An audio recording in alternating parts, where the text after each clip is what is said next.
Whether it was tree trimming or home improvement repairs, Alex Rich allegedly convinced homeowners he was the man for the job. Now he is behind bars, held without bond, awaiting trial. One of the victims, Jerome Richard of Essex, says he paid cash, hiring Rich to install flooring and do some roof work.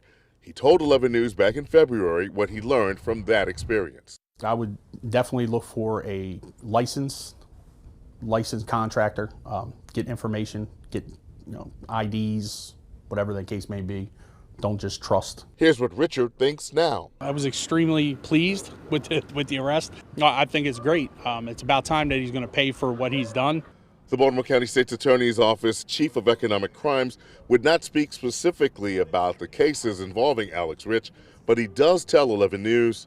People have to be very careful about getting a good deal. There's no such thing as a good deal. You cannot pay people in cash. Cash should not be used in any transaction. You have no receipt of it. You have no way to stop a transaction.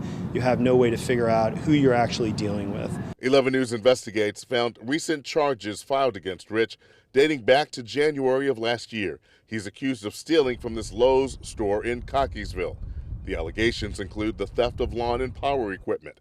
He is also accused of working as an unlicensed contractor, taking money from homeowners and making promises for services he never performed. And the allegations don't end there. He is also charged with unlawfully taking a truck that was for sale on a test drive and not returning it.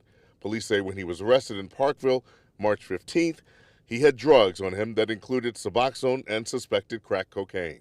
Prosecutor Adam Lippy, again speaking in general, giving warning to homeowners. What you have to understand is that if you're trying to do home improvement, there are people that will prey on you.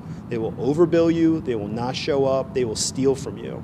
And really, if you're letting somebody in your house, you need to spend a little bit more time doing a background check on them. It's definitely been a mess.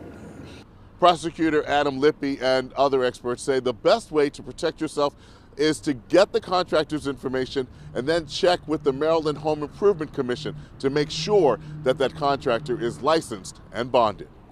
Reporting from Essex, Barry Sims, WBAL-TV 11 News.